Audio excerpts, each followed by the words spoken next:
Los contertulios analizan ahora la actualidad del país y el mundo.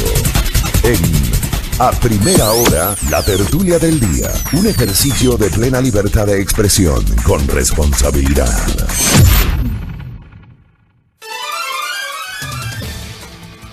Muy bien, 6:17. Ante las dificultades con la garganta de quien les habla, el contertulio se mandó la maratón de lectura de noticias. Sí. Nuevamente mil disculpas a nuestra audiencia porque no estoy precisamente con la voz lo suficientemente limpia, pero estamos al pie del cañón. Estás con voz sabinera. Sí, con voz aguardientosa, con voz de Vito Corleone en El Padrino 1. ¿Qué más? ¿Cómo está, contertulio? Bien. Saludos a todos, saludos a todos. Buena jornada de miércoles, mitad de semana. De día miércoles. Sí. No sé si es de día miércoles o en realidad jornada de miércoles, pero muchísimo para comentar. Yo preocupado por tu estado de salud, la verdad, soy sincero. Ayer estaba peor, hoy estoy un poco mejor, pero el problema que tengo es de la fonía. A ver, les voy a retar a todos ustedes que nos están viendo a través del Facebook Live, que nos envíen recetas caseras para que el contertulio recupere la voz. A ver, ¿qué nomás tiene que hacer? Gárgaras con zumo de limón y miel de abeja. Exacto, ya me enviaron tienes eso. Que masticar jengibre. Esta es una medicina ancestral, te cuento. ¿Alguna vez te acuerdas cuando se dieron los incidentes sobre el río Upano en la provincia de Morona, Santiago, donde ¿qué le pasa? Se registró aquel asesinato de Bosco Bizum, de ese líder y maestro de la comunidad Shuar? ¿Cómo no? Yo llegué con un malestar como el que tienes tú ahora, y llegó un chamán y me hizo morder jengibre, y empecé a masticar jengibre. ¿Qué te pasó? Y me recuperé en un par de horas. Mira tú. Sí, la verdad es muy bueno. Eso del jengibre es horrible, milagroso. horrible. Hay estos shots que te venden ahora en las tiendas. ¿Sí? ¿No? Pero sí son efectivos. Sí, son buenos. Okay. Son buenos, sí. Gracias. Mira, ya enseguida la gente, ¿no? Agua de manzanilla con miel de abeja.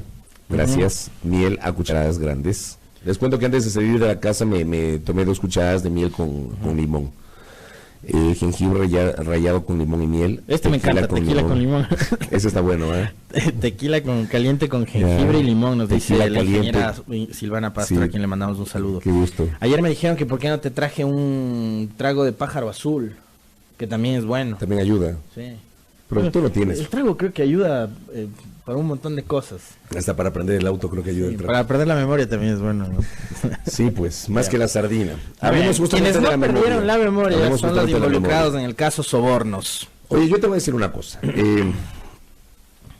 Ayer ocurrió lo que ocurrió y ya lo vamos a comentar ampliamente, pero yo creo que desde las diferentes tribunas periodísticas, desde las diferentes tribunas de opinión, tenemos una grave responsabilidad con la República, con nuestros ciudadanos, con nuestra audiencia, nuestros oyentes, nuestros televidentes, y es hacer una valoración en frío, lejos de cualquier apasionamiento, de cualquier afecto o desafecto que pueda implicar justamente el desarrollo de los hechos. Ayer creo que faltó mucho de eso, ayer creo que faltó plantear una serie de interrogantes a partir de un testimonio que creo yo, contertulio amigos, amigas, ese testimonio el día de ayer de la señora Pamela Martínez deja un montón de vacíos, un montón de dudas, inconsistencias, contradicciones respecto de diversas declaraciones, y creo que en las reacciones posteriores hay un segmento de la opinión pública que se quedó exclusivamente con varias de las cosas que dijo Pamela Martínez, que probablemente sean ciertas y solamente ella lo sabe. Yo no puedo decir si lo de Pamela Martínez es verdad o es mentira, no me corresponde, tampoco soy adivino, no soy el dueño de la verdad, no somos los dueños de la verdad, no podemos decir que lo de Pamela Martínez es verdad o es mentira. Pero sí creo que ayer faltó mucho de debate en la opinión pública respecto de esas inconsistencias. Y parto de la más elemental. Una de las pruebas madre, por la cual durante, entiendo que fueron 30 días, el exsecretario jurídico de la presidencia, Alexis Mera, estuvo detenido, y fruto de lo cual hoy tiene medidas cautelares sustitutivas a la prisión preventiva, que es el dispositivo o grillete electrónico y el arresto domiciliario y la prohibición de salida del país, fue el contenido del famoso diario o cuaderno de Pamela Martínez, que devela, que supuestamente devela el manejo de los aportes que habrían recibido como parte de Alianza País y del gobierno hacia 2012 para financiar la campaña del 2013 y también recursos para financiar la campaña del 2014. Un cuaderno, estamos hablando de entre 6 y 7 años atrás, 2012. En 2012 comenzaron los preparativos para la campaña presidencial del 2013. 6 o 7 años atrás. La señora ayer dice que en 2018, en un vuelo, mientras se trasladaba en un vuelo de Quito a Guayaquil o de Guayaquil a Quito, tuvo el impulso de escribir y de anotar en un cuaderno todos los movimientos relacionados a estos hechos que estoy señalando, los supuestos aportes irregulares recibidos para financiar campañas electorales. En un vuelo de 30 minutos. De 30 minutos. Eso dura el vuelo Quito-Guayaquil, 30 a 35 minutos dependiendo del viento. Entre 30 y 35 minutos, no más. Tuvo tiempo para redactar o escribir en un cuaderno una serie de detalles con decimales, hablando en tiempo presente, mencionando no solamente ese tipo de detalles, sino también cosas extrañas como aquella que decía que hoy Alexis Mera estuvo en el edificio Unión, ¿será que es una trampa de este señor o cosas así? O alguna receta ahí de arroz con leche, o que tenía que ir a Librimundi a buscar un libro. O sea, son cosas que para mí realmente son totalmente inconsistentes. Porque si yo en este momento me pongo a escribir un cuaderno de memoria, con hechos ocurridos hace 5, 6 o 7 años, no voy a hablar en tiempo presente con tertulio, sí. O sea, yo parto de eso. Cuidado con lo que dices, porque te pueden ahora mismo ya etiquetar de ser abogado de Correa. Es que no es así. Porque mira, ayer, por ejemplo, hubo colegas muy serios en el tratamiento de estos temas, como María Sol Borja de Jiquil City, o como Fermín Vaca de Plan B, que han sido totalmente críticos con el gobierno anterior, que ayer también se mostraron extrañados con este tema. O sea, es que no podemos perder la criticidad, señores.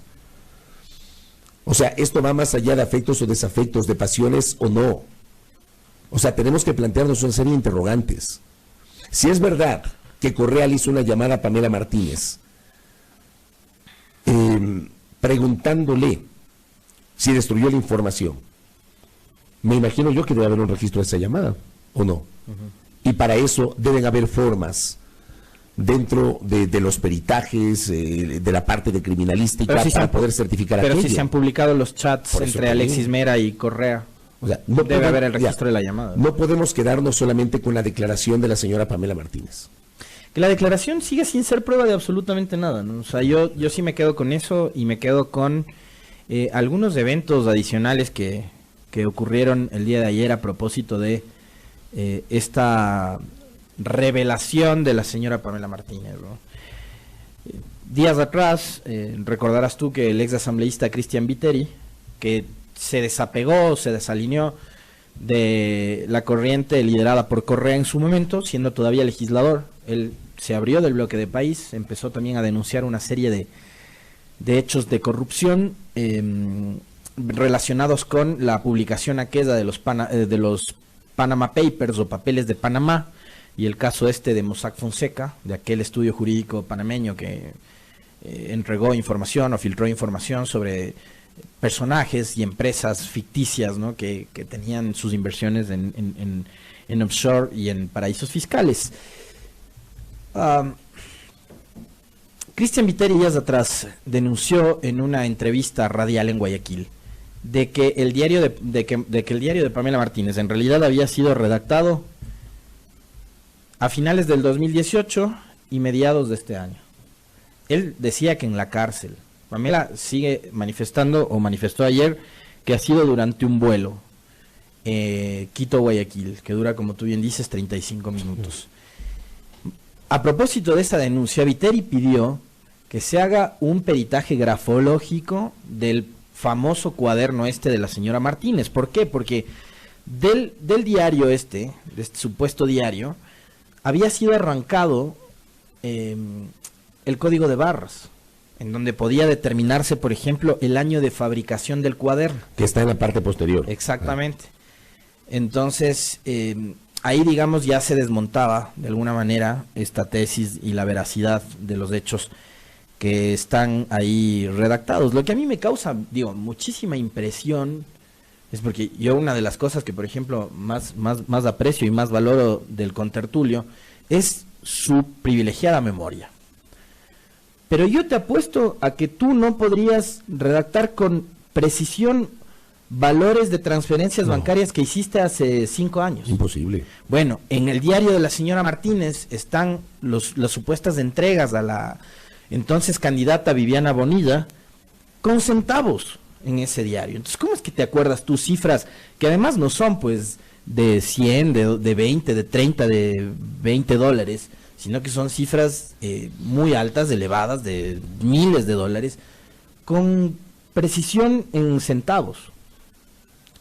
Eso a mí me llama mucho la atención, además de los detalles que tú señalabas hace un momento, ¿no? Que ella ahí en ese diario habla de la receta de una crema de leche, una torta de leche, un pastel de leche, un queso de leche, no sé qué vaina. Pero a mí me parece que es muy interesante ese detalle que cita Viteri, porque él pide un peritaje internacional grafológico para determinar la vida de la tinta que está escrita o rayada en ese diario. Y resulta que ahora sí se dice que fue redactado en un viaje en agosto del año anterior. ¿Ese diario puede constituirse, te pregunto yo, en una prueba de las acusaciones? Para mí no. Para mí no. Y digo, si la señora Martínez tiene al día de hoy esa capacidad retentiva de señalar con precisión las cifras, debe saber también en qué cuentas debe estar toda esa plata. La presidencia de la República tiene cámaras. En las cámaras de seguridad deben estar los eventos en los que le entregó Sousa el sobre. Y además te pregunto, en un sobre, ¿cuánta plata entra en un sobre? Yo no tengo idea. Porque depende de la denominación de los billetes. Sería interesantísimo saber en un sobre Manila cuánta plata entra con billetes de 100. Eso te iba a decir, no es lo mismo $1,000 en billetes de 100 que $1,000 en billetes de 20 o billetes de 10. No es lo mismo, evidentemente. Sí, pero para saber, ¿no? Digo, digo, con mayor precisión, si sabe además las cifras exactas, debe saber las fechas. Con las fechas vamos a buscar entonces los registros de las cámaras de seguridad del Palacio de Gobierno o de los palacios o de los edificios adyacentes al Palacio de Gobierno en donde supuestamente se hizo la entrega de esos dineros. Y busquemos algo más, como en el caso de Vladimiro Montesinos en el Perú, ¿no? Con videos ahí clarito como el tipo compraba diputados, compraba medios de comunicación y demás. Pero ahí sí se veía los fajos de billetes que el tipo ponía sobre la mesa y que los otros se cebaban. Pero acá no tenemos nada de eso. Pero recuerda que lo de las cámaras en la oficina de Vladimiro Montesinos lo puso él mismo para luego chantajear, para luego extorsionar. Pero si estás hablando de edificios públicos, debe haber cámaras de seguridad. Acuérdate la cámara que denunció el propio Lenín Moreno que había en el despacho presidencial. O sea, a mí me da la impresión de que si nos quedamos únicamente con el testimonio de la señora Martínez y con el cuaderno y el esquema de la señora Terán, perdóname, contertulio, pero no tenemos nada. O sea, son nombres y no tenemos nada más. Mira, por ejemplo, y yo sí quiero separar las cosas. Y hay otro evento adicional. Dale. La entrevista que da el día de ayer el consejero de gobierno, el señor Santiago Cuesta, que cada vez que abre la boca da harto material para comentar. Santiago Cuesta ayer le da una entrevista al colega Milton Pérez en una radio fraterna acá de la ciudad capital, en donde él afirma que la información que sirve de sustento para este caso sobornos se la pretendió vender a alguien que era un conserje que se robó esa información de la oficina de Pamela Martínez. O sea, tampoco es real entonces que ella sumergió el pendrive en un vaso y que la pendrive se dañó. Por eso te hablaba yo de contradicciones. Ella habla de que en la llamada telefónica que le hace Correa, ella le dice que viene a su departamento en Quito y que ahí mete o sumerge el pendrive en el vaso de agua. Santiago Cuesta dice que esa información se la sustrajeron de la oficina de Martínez. Un conserje, un asistente, un funcionario público de cuarto, quinto nivel, dice él, ¿no?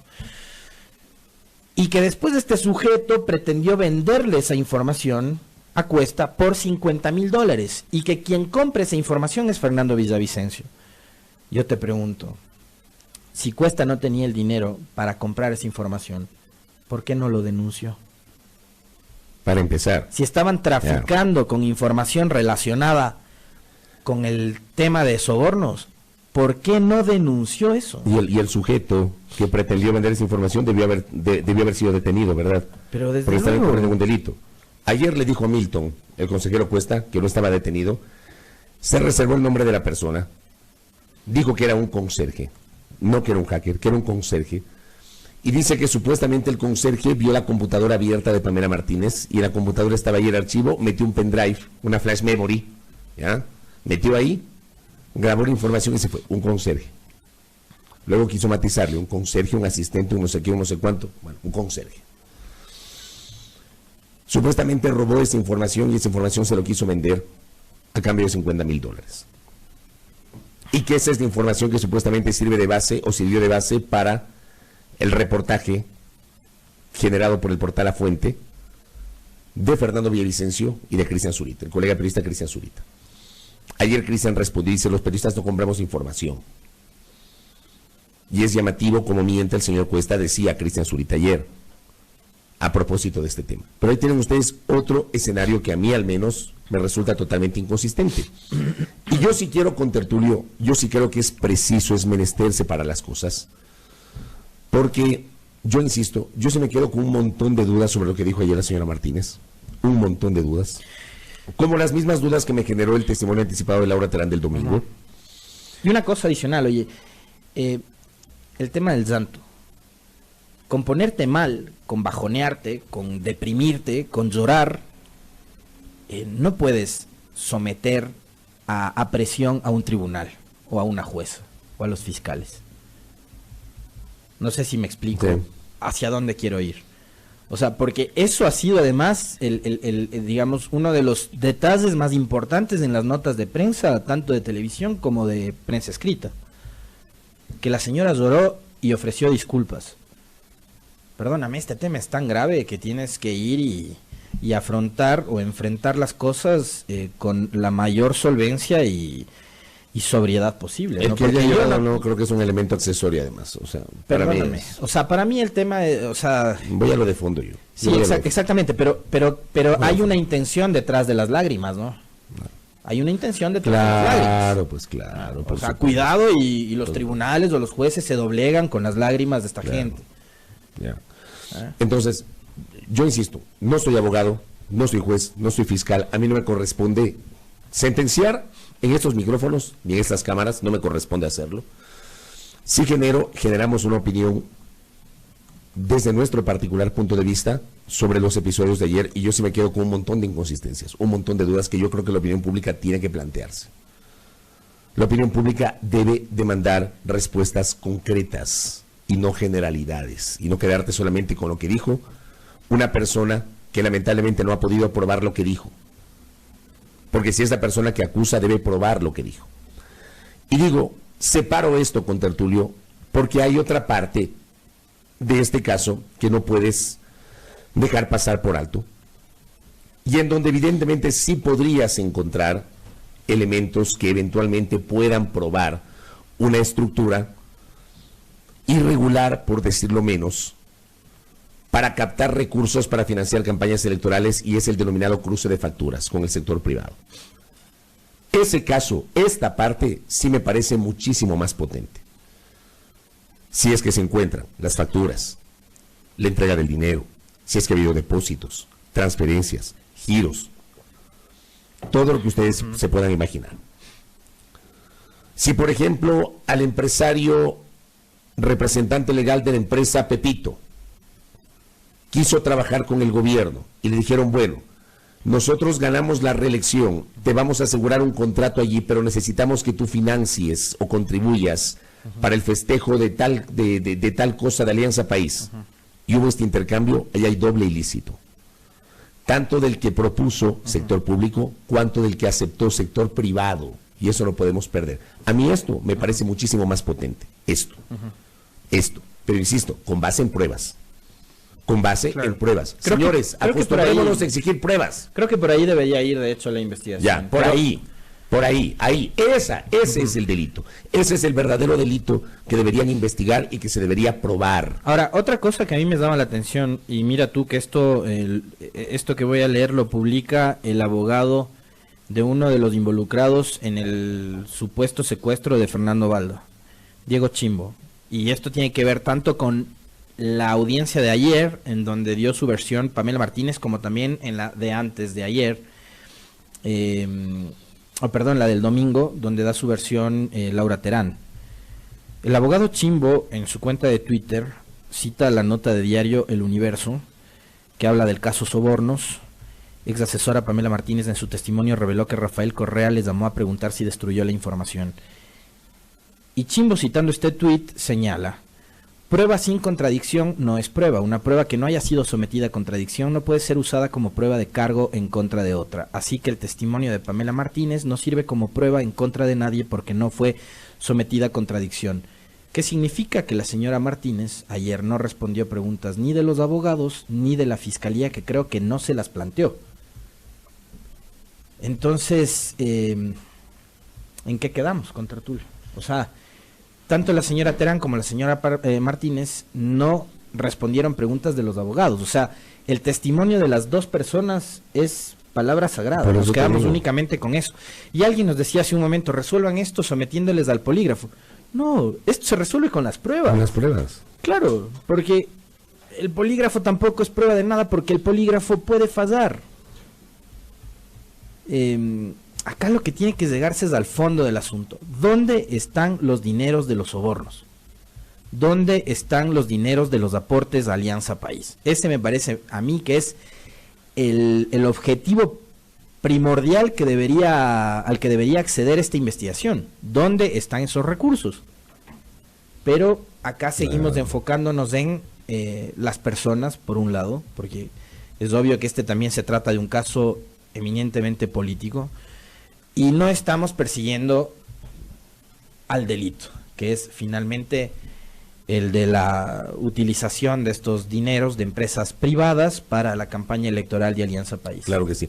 Déjame hacer una pausa, cumplo rápidamente con un compromiso publicitario. Antes de la pausa, con Tertulio, nos piden que le enviemos un saludo al hijo de nuestra buena amiga Carolina Alegría Mayorga, Adrián Paredes, que está en su primer día de clases, está yendo a la escuela Adrián, y nos está escuchando desde tempranito a los contertulios, así que le mandamos un fuerte abrazo, Adrián, la mejor de las suertes para este año lectivo, y un fuerte abrazo para la Carol, que es una muy buena amiga de estos dos servidores. Y además escucha recurrentemente este espacio. Sí. No se desconecten, pausa, regresamos para seguir comentando aquí en A Primera Hora. Bueno, antes de seguir también nos lleva esta señal informativa hasta New Jersey, al estado Jardín de los Estados Unidos. Allá se encuentra el Magus Cuellar, disfrutando de sus vacaciones, ¿eh? Así que abrazos a la Magus, que está escuchando la señal de los contertulios desde justamente el estado de New Jersey. Y a propósito del mensaje que nos envía, perfecto, vayan y saquen las computadoras de Alianza País, ¿no? Ahí deben estar también. ¿Qué dice? La Magus dice, los recursos deben estar en los gastos de Alianza País, pero claro. Y hay otro tema que me decían hace un momento, hubo computadoras... O sea, me imagino que deben tener ahí un Excel con... No, o sea, a ver, la información que extraes tú de la computadora al pendrive del que tanto se habla, que le metió en un vaso con agua a la señora Martínez, esa información debe estar en alguna PC, en alguna laptop, en algún otro sistema de computadora donde lo hizo, me imagino, ¿no? Claro. Esas computadoras de la Presidencia de la República o de las oficinas de los edificios aledaños a la Presidencia fueron decomisadas por la Fiscalía o incautadas por la Fiscalía para investigarlas. Me imagino que ya deben haber hecho el peritaje. Deben tener o sea, algo más aparte del famoso cuaderno de las recetas del arroz con leche, del queso de leche. Y de Hello Kitty y demás, y el esquema trazado en una hoja de papel. O sea, algo más debe haber. para poder probar. Y yo insisto, y coincido plenamente con lo que tú decías. Creo que el tema del cruce de cuentas es más sólido que este cuaderno, ¿no? Ya. Ajá. Pero totalmente. Sí, sí. Pero totalmente. Pero creo que están, o sea, no sé si es un error de la fiscalía o dónde está la falla en Yo no lo sé. en este proceso judicial. Yo no lo sé. Para desviar la atención de toda la opinión pública hacia el ridículo del esquema y del cuaderno. A mí lo otro que no me queda claro, y eso que ya lo dijimos ayer, permítanme repetirlo porque, insisto, ayer se lo volví a decir. El financiamiento para la campaña de la candidata a la alcaldía de Guayaquil en 2014. O sea, sinceramente, e insisto, esto hay que analizar fuera de pasiones, con la cabeza más fría posible. No entiendo cómo le apostaste la mayor cantidad de recursos a una candidatura que claramente iba a perder las elecciones. Viviana Bonilla no iba a ganar, no tenía posibilidad alguna de ganar. Sí tenía posibilidades el alcalde Barrera, sí tenía posibilidades el alcalde Grande en Cuenca, por mencionar dos ejemplos. Viviana Bonilla no tenía chances de ganar, no tenía. De hecho, perdió largo frente a Nebot. Y solamente se habla del financiamiento de la candidatura de Viviana Bonilla. Luego, vamos a suponer que efectivamente se aportaron recursos a la candidatura de la campaña de Viviana Bonilla. ¿Hay certezas de que Viviana Bonilla conocía el origen de esos recursos? ¿Hay certezas de que ella estaba al tanto del manejo financiero de su campaña? Vamos a suponer que no tenía certezas de aquello. Gente como Gustavo Bucarán o como Cristian Viteri conocían el origen de esos recursos. Digo, entregó el movimiento, si es que es así, entregó el movimiento. Y ellos conocían que esos recursos provenían de forma ilícita, de algún aportante, de Odebrecht o de alguna empresa. ¿Sabían eso? O sea, yo sí me planteo una serie de dudas, sin pretender ejercer de abogado del diablo. Simplemente, a mí me parece que este tema es muy complejo, como para señalar que específicamente 1, 2, 3 o 4 son los culpables y nadie más. Es muy difícil este tema de probar, muy difícil. Pero insisto, declaraciones como las de ayer de Pamela Martínez, como las del domingo de Laura Terán, a mí me dejan muchísimas dudas por las cosas que se dicen, por las cosas que se dijeron antes, porque no encuentro consistencia entre lo que se dijo ayer y lo que se dijo antes. Porque me parece un relato hasta fabulesco, no sé, puedo estar equivocado. Pero el relato de que metió el pendrive en un vaso con agua me parece un poco fabulesco. Es una opinión mía. Ustedes no tienen por qué compartirlo, no, es mi opinión, a mí me parece así. ¿Y se daña el pendrive metiéndole yo no en lo agua? Sé, yo no soy, me imagino. Me imagino. No tengo idea. Se dañará. Hay celulares que a los que les metes en el agua y no se dañan. Claro, no se dañan. Yo sigo insistiendo, o sea, esa información del pendrive debe estar en algún otro equipo de computación. Debe estar. Sí. Ayer también se habló de que hay unas cuentas de correo electrónico que sé que son reales. O había unas cuentas de correo electrónico de la Presidencia de la República. O sea, es un poco extraño, ¿no? Cuentas institucionales con nombres llamativos y todos asociados a la Guerra de las Galaxias.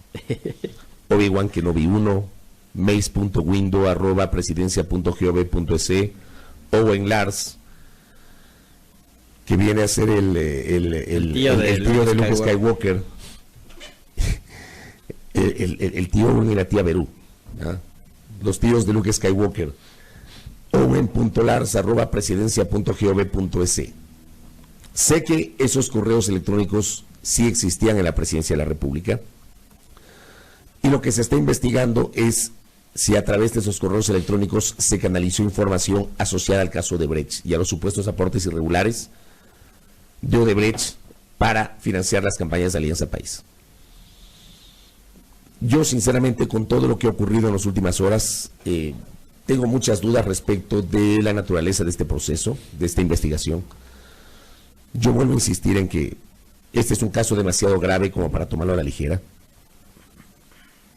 Es un caso muy grave porque estamos hablando de una supuesta vinculación de un presidente, de aquel presidente que gobernó el país durante 10 años, como supuesta cabeza de todo un entramado de corrupción, a partir de la declaración de un personaje que fue muy cercana al entonces mandatario, pero muy cercana.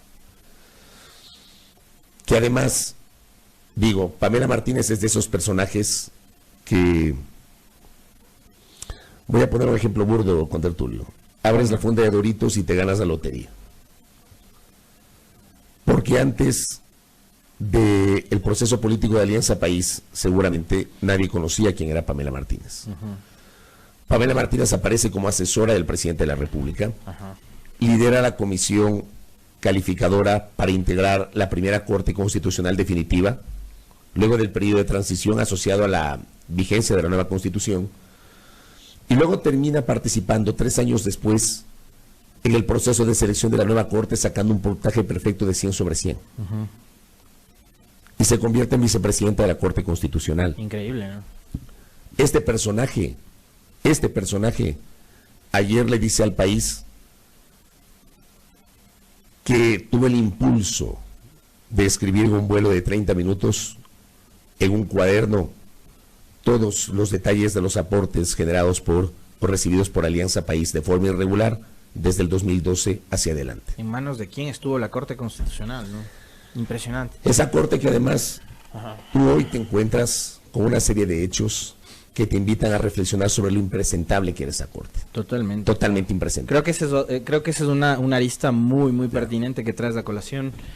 Y ahí nuevamente, digamos, queda en tela de duda los procesos de selección de las autoridades de control durante el gobierno anterior.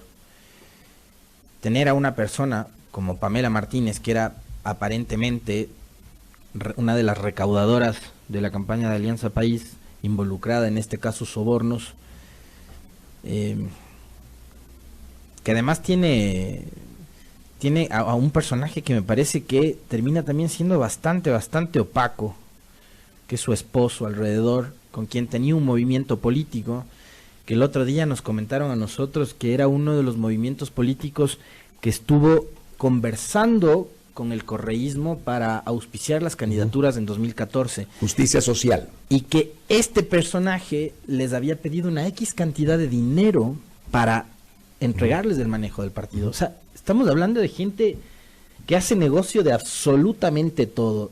Y esa mujer, procesada hoy, involucrada hoy en el tema de sobornos, fue nada más y menos que jueza constitucional. O sea, creo que ahí también el correísmo tiene una deuda con el país, ¿no? O sea, ¿a quiénes eligieron para estar al frente de las instituciones? ¿Y por quiénes pusieron las manos? No se vengan a hacer los giles ahora de que no sabíamos, de que no sé qué, que no sé cuánto. ¿Por quiénes pusieron las manos al fuego? Sí, exactamente. Oye, exactamente. Lo de Pedro Delgado. Y lo mismo pasó con Pedro Delgado, y lo mismo pasó con muchísima otra gente. Lo de Pedro Delgado es impresentable. Lo de Pedro Delgado, y esto lo hemos comentado en un montón de ocasiones. O sea, dentro del mea culpa que hay que hacer, dentro de la autocrítica que hay que hacer, y ojalá que lo hagan. Lo de Pedro Delgado, lo de Polit. No me vengan a mí con el hecho de que a Polit lo eligió la asamblea en el 2007. Sí, pero Polit se quedó como contralor hasta el año pasado, señores, y ganó 2 concursos. 2 concursos, el uno con 100, puntaje perfecto, y el otro con 96 o 94.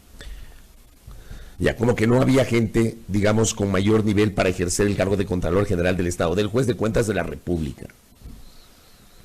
Entonces, ahí también el nivel de autocrítica. Esa Corte Constitucional de la cual ya nadie habla extrañamente.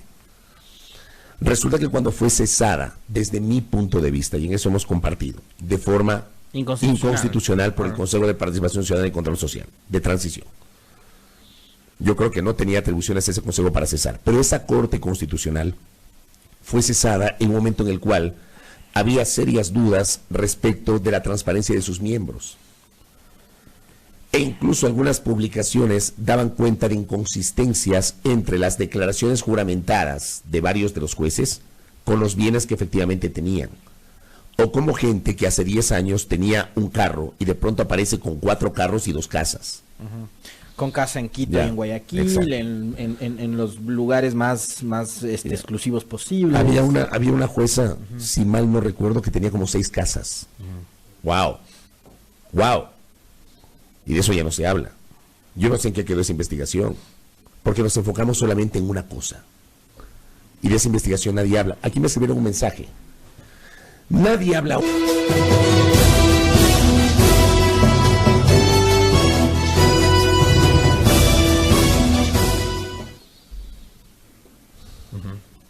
Sí, puede ser. Y en contra de Cristian Viteri también, que hace rato venía, ya lo comentábamos hace un rato, desalineándose del correísmo y de la Revolución Ciudadana, y más bien dándole palo y dándole duro con denuncias de supuestos actos de corrupción en contra del proceso de gobierno anterior. Ok, estamos nuevamente en Facebook, ¿no, DJ? Tuvimos un problema, tuvimos que reiniciar la transmisión, así que les invitamos a que se conecten nuevamente con nosotros, es decir, sálganse de la transmisión que se cayó, nuevamente conéctense con la fanpage de A Primera Hora de Majestad FM, ya estamos nuevamente con ustedes, un problemita técnico. No fue ningún hackeo, ni mucho menos, simplemente fue un problemita técnico, reiniciamos. No metimos la computadora en un vaso con agua. Oye, a propósito del vaso con agua, me escribe José Luis Caicedo, gracias. Un pendrive, dice José Luis, no se daña metiéndolo en un vaso de agua, ya que no está conectado a una fuente de energía para que produzca algún daño. En mi caso, en varias ocasiones se ha olvidado en algún bolsillo y pasa por la lavadora y sigue funcionando. Pues digo, yo no sé si un pendrive se daña con... Y pasa por la lavadora con detergente y Suavitel. Uno muchas veces se olvida cosas en el bolsillo, ¿no? Tú, por ejemplo, ayer una pastilla que dabas por perdida. Claro, pues ayer hablaba del pastidicidio y resulta que se me había quedado, lo había guardado en el bolsillo. Sí, estos temas realmente son para seguir con el debate público. ¿Qué es lo de la pastilla? No. Lo del pendrive. Lo del pendrive. Okay. No, lo de la pastilla no. Muy bien, voy a la pausa para seguir hablando tras la misma. Ya lo tenemos a Diego Diegues. Póngale ojos en entrevista porque vamos a analizar este fenómeno que algunos denominan el lawfare, lo que pasó en la República Argentina. Algunos asocian lo de Argentina con lo que está pasando en el Ecuador y, claro, una corriente de carácter continental. Diego Diegues, que es argentino, visitará nuestra mesa de trabajo tras esta pausa aquí en A Primera Hora. No se desconecte de nuestra señal y síganse sumando a la transmisión del Facebook. También estamos en Twitter Live a través de @aprimeraHora_S. Volvemos.